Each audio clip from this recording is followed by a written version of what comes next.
ओम शांति। आज 30 अप्रैल 2020 के साकार बाबा के महावाक्य हैं। आज बाबा ने अटेंशन दिलाया हमारे खान पान पर।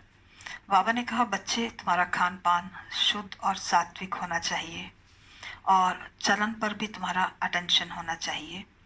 बाबा ने कहा, जब तक आप देही अभिमानी बनने का अभ्यास नहीं करोगे तब तक स्वर्ग में ऊंच पद पा नहीं सकते।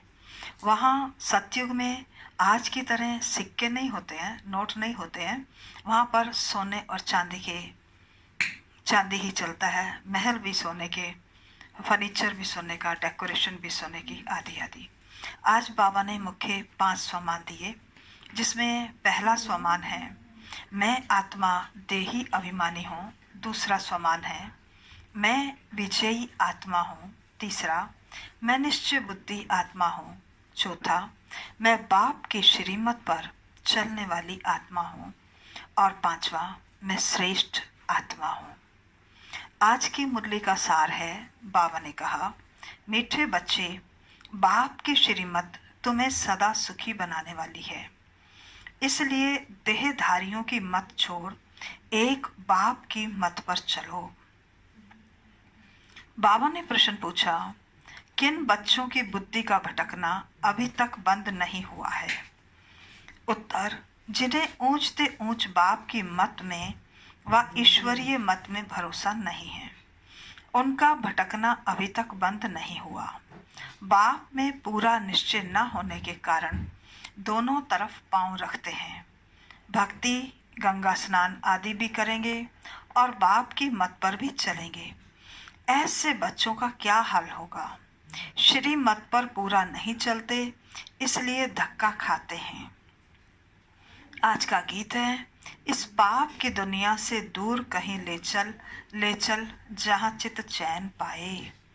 ओम शांति। बच्चों ने यह भक्तों का गीत सुना। अभी तुम ऐसे नहीं कहते हो, तुम जानते हो हमको ऊंचते ऊंच बाप मिला है, वह एक ही ऊंचते ऊंच है।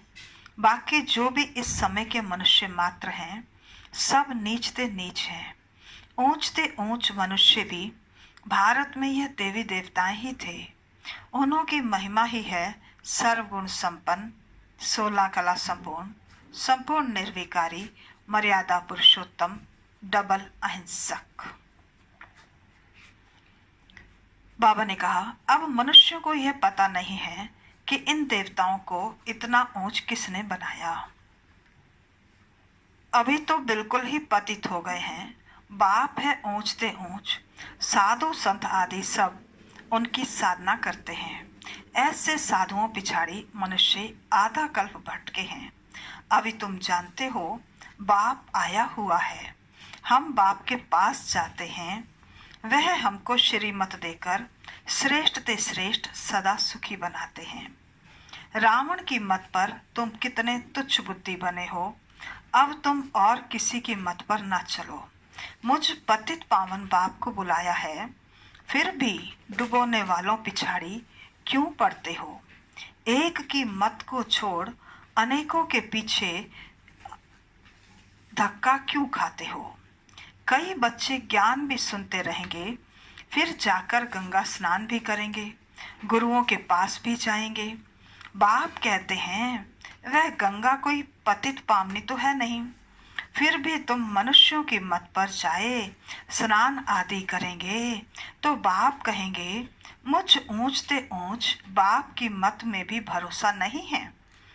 एक तरफ है ईश्वरीय मत और दूसरी तरफ है आसुरी मत। उनका हाल क्या होगा? दोनों तरफ पांव रखा तो चोर पड़ेंगे। बाप में भी पूरा निश्चय नहीं रखते हैं।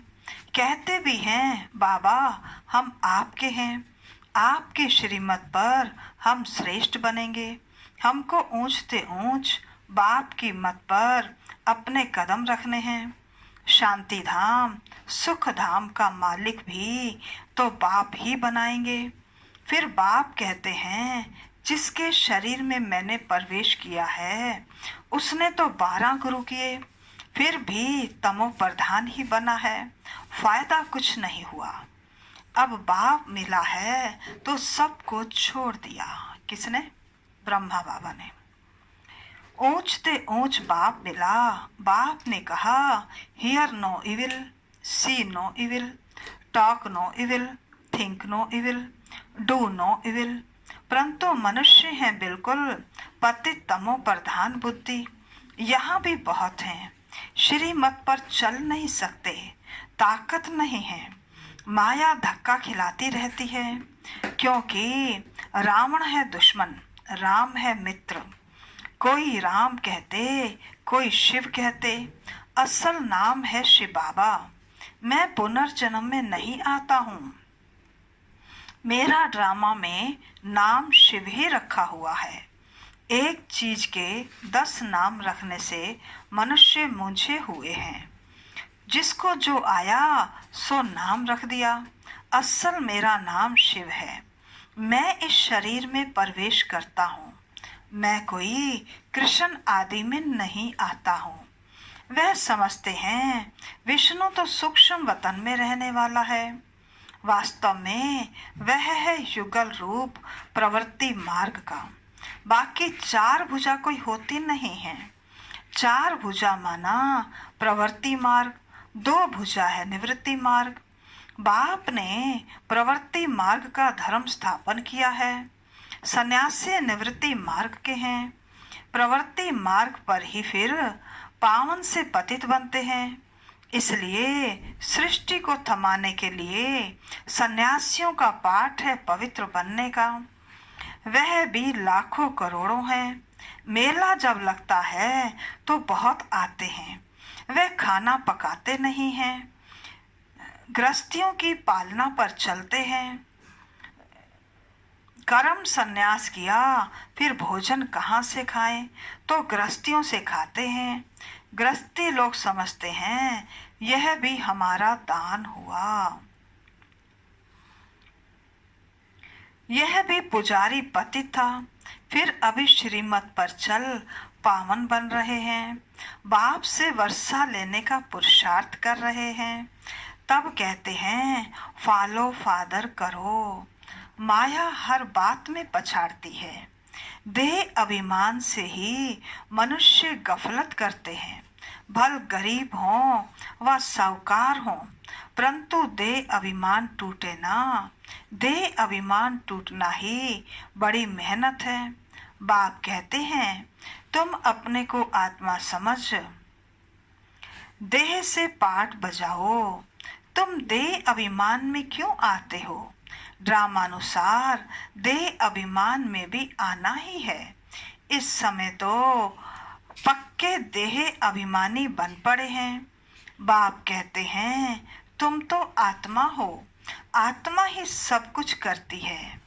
आत्मा शरीर से अलग हो जाए फिर शरीर को काटो, आवाज कुछ निकलेगा नहीं। आत्मा ही कहती है मेरे शरीर को दुख मत दो। आत्मा अविनाशी है, शरीर विनाशी है। अपने को आत्मा समझ मुझ बाप को याद करो। देह अभिमान छोड़ो। तुम बच्चे जितना देही अभिमानी बनेंगे उतना तंदुरुस्त और निरोगी बनते जाएंगे। इस योग बल से ही तुम 21 जन्म निरोगी बनेंगे। जितना बनेंगे उतना पद भी ऊंच मिलेगा। सजाओं से बचेंगे, नहीं तो सजाएं बहुत खानी पड़ेंगी। तो कितना देही अभिमानी बनना है। कईयों की तकदीर में ये ज्ञान है नहीं। जब तक तुम्हारे कुल में ना आए अर्थात ब्रह्मा मुखवंशावली ना बने तो ब्राह्मण बनने बिगर देवता कैसे बनेंगे? भल आते बहुत हैं, बाबा बाबा लिखते अथवा कहते भी हैं, परंतु सिर्फ कहने मात्र। 1-2 चिट्ठी लिखी फिर गुम। वह भी सतयुग में आएंगे परंतु प्रजा में। प्रजा तो बहुत बनती है ना आगे चल। जब बहुत दुख होगा तो बहुत भागेंगे। आवाज होगा भगवान आया है। तुम्हारे भी बहुत सेंटर्स खुल जाएंगे। तुम बच्चों को कमी है देही अभिमानी बनते नहीं हो। अर्जुन बहुत देह अभिमान है। अंत में कुछ भी देह अभिमान होगा तो पद भी कम हो जाएगा। फिर आकर दास दासियां बनेंगे। दास दासियां भी नंबरवार ढेर होती हैं। राजाओं को दासियां दहेज में मिलती हैं, साहूकारों को मिलती नहीं। बच्चों ने देखा है राधे कितनी दासियां दहेज में ले जाती है। आगे चल तुमको बहुत साक्षात्कार होंगे। हल्की दासी बनने से तो साहूकार प्रजा बनना अच्छा है। दासी अक्षर खराब है, प्रजा में साहूकार बनना फिर भी अच्छा है। बाप का बनने से माया और ही अच्छी खातरी करती है। रुस्तम से रुस्तम होकर लड़ती है। देह अभिमान आ जाता है। शिव बाबा से भी मुंह फेर लेते हैं। बाबा को याद करना ही छोड़ देते। अरे खाने की फुर्सत है और ऐसा बाबा जो विश्व का मालिक बनाते हैं उनको याद करने की फुर्सत नहीं है। अच्छे अच्छे बच्चे शिव बाबा को भूल दे अभिमान में आ जाते हैं। नहीं तो ऐसा बाप जो जिए दान देते हैं उनको याद करके पत्र तो लिखें, परंतु यहाँ बात मत पूछो। माया एकदम नाक से पकड़ लेती है। कदम कदम श्रीमत पर चलें तो कदम में पदम है। तुम अनगिनत धनवान बनते हो, वहां गिनती होती नहीं। धन दौलत खेती बाड़ी सब मिलता है, वहां तांबा लोहा पीतल आदि होता नहीं। सोने के ही सिक्के होते हैं। मकान ही सोने के बनाते हैं तो क्या नहीं होगा। यहाँ है ही भ्रष्टाचारी राज्य, यथा राजा रानी तथा प्रजा। सतयुग में यथा राजा रानी तथा प्रजा सब श्रेष्ठाचारी होते हैं, परंतु मनुष्यों की बुद्धि में बैठता थोड़ा ही है, तमो प्रधान है। बाप समझाते हैं तुम भी ऐसे ही थे, यह भी ऐसा ही था।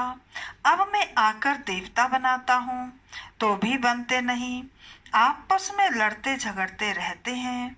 मैं बहुत अच्छा हूँ, ऐसा हूँ, यह कोई समझते थोड़ी हैं कि हम दोजक में पड़े हैं, हम रौरव नरक में पड़े हैं। यह भी तुम बच्चे जानते हो, नंबरवार पुरुषार्थ अनुसार। मनुष्य बिल्कुल नरक में पड़े हैं, रात दिन चिंताओं में पड़े रहते हैं। ज्ञान मार्ग में जो आप समान बनाने की सेवा नहीं कर सकते हैं, तेरे मेरे की चिंताओं में रहते हैं, वह बीमार रोगी हैं। बाप के सिवाय और किसी को याद किया तो व्यभिचारी हुए ना। बाप कहते हैं और कोई की बात मत सुनो, मेरे से ही सुनो, मुझे याद करो। देवताओं को याद करें तो भी बेहतर है, मनुष्य को याद करने से कोई फायदा नहीं। यहाँ तो बाप कहते हैं तुम सिर भी क्यों झुकाते हो। तुम इस बाबा के पास भी जब आते हो तो शिव बाबा को याद करके आओ। शिव बाबा को याद नहीं करते हो तो गोया पाप करते हो। बाबा कहते पहले तो पवित्र बनने की प्रतिज्ञा करो। शिव बाबा को याद करो, बहुत परहेज है, बहुत मुश्किल कोई समझते हैं, इतनी बुद्धि नहीं है। बाप से कैसे चलना है, इसमें तो बड़ी मेहनत चाहिए। माला का दाना बनना यह कोई मासी का घर थोड़ा ही है, मुख्य है ही बाप को याद करना। तुम बाप को याद नहीं कर सकते हो। बाप की सर्विस, बाप की याद कितनी चाहिए। बाबा रोज कहते हैं पोता मेल निकालो। जिन बच्चों को अपना कल्याण करने का ख्याल रहता है, वे हर प्रकार से पूरी पूरी परहेज करते रहेंगे। उनका खान पान बड़ा सात्विक होगा। बाबा बच्चों के कल्याण के लिए कितना समझाते हैं। सब प्रकार की परहेज चाहिए, जांच करनी चाहिए। हमारा खान पान ऐसा तो नहीं, लोभी तो नहीं है। जब तक कर्मातीत अवस्था नहीं हुई है तो माया उल्टा सुल्टा काम कराती रहेगी। उसमें टाइम पड़ा है, फिर मालूम पड़ेगा। अब तो विनाश सामने है, आग फैल गई है। तुम देखेंगे कैसे बॉम्ब्स गिरते हैं। भारत में तो रक्त की नदियां बहनी हैं। वहां बॉम्ब्स से एक दो को खत्म कर देंगे। नेचुरल क्लैमिटीज होंगी। मुसीबत सबसे जास्ती भारत पर है। अपने ऊपर बहुत नजर रखनी है। हम क्या सर्विस करते हैं। कितनों को आप समान नर से नारायण बनाते हैं। कोई कोई भक्ति में बहुत फंसे हुए हैं तो समझते हैं ये बच्चियां क्या पढ़ाएंगी। समझते ही नहीं कि इन्हों को पढ़ाने वाला तो स्वयं बाप है, अर्थात भगवान है। भगवान को क्या कहते हैं हम, माता पिता कहते हैं ना, तो बाप ही हमको पढ़ाने के लिए आया है। थोड़ा पढ़ा हुआ है वह धन है तो लड़ने लग पड़ते हैं, आबरू ही गंवा देते हैं। सतगुरु की निंदा कराने वाला ठोर न पाए, फिर पाई पैसे का पद जाकर पाएंगे। अच्छा, मीठे मीठे सिकिलदे बच्चों प्रति माता पिता बाप दादा का याद प्यार और गुड मॉर्निंग। रूहानी बाप की रूहानी बच्चों को नमस्ते। हम रूहानी बच्चों की रूहानी बाप दादा को नमस्ते नमस्ते नमस्ते। सदा रहेंगे हंसते, बनेंगे फरिश्ते, चलेंगे परम धाम के सीधे रास्ते। धारणा के लिए मुख्य सार। पहला है, तेरी मेरी की चिंताओं को छोड़, आप समान बनाने की सेवा करनी है। एक बाप से ही सुनना है, बाप को ही याद करना है, व्यभिचारी नहीं बनना है। दूसरा, अपने कल्याण के लिए खान पान की बहुत परहेज रखनी है। किसी भी चीज में लोभ नहीं रखना है। ध्यान रहे माया कोई भी उल्टा काम न करा दे। आज का वरदान है, प्रैक्टिकल जीवन द्वारा परमात्म ज्ञान का प्रूफ देने वाले धर्म युद्ध में विजयी भव। प्रैक्टिकल जीवन द्वारा परमात्म ज्ञान का प्रूफ देने वाले धर्म युद्ध में विजयी भव। विस्तार है, अभी धर्म युद्ध की स्टेज पर आना है। उस धर्म युद्ध में विजयी बनने का साधन है आपकी प्रैक्टिकल जीवन, क्योंकि परमात्म ज्ञान का प्रूफ ही प्रैक्टिकल जीवन है। आपकी मूरत में ज्ञान और गुण प्रैक्टिकल में दिखाई दें, क्योंकि आजकल डिस्कस करने से अपनी मूरत को सिद्ध नहीं कर सकते, लेकिन अपनी प्रैक्टिकल धारणा मूरत से एक सेकंड में किसी को भी शांत करा सकते हो। आज का स्लोगन है, आत्मा को उज्जवल बनाने के लिए परमात्म स्मृति से मन की उलझनों को समाप्त करो। आत्मा को उज्जवल बनाने के लिए परमात्म स्मृति से मन की उलझनों को समाप्त करो। अच्छा, ओम शांति।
मेरी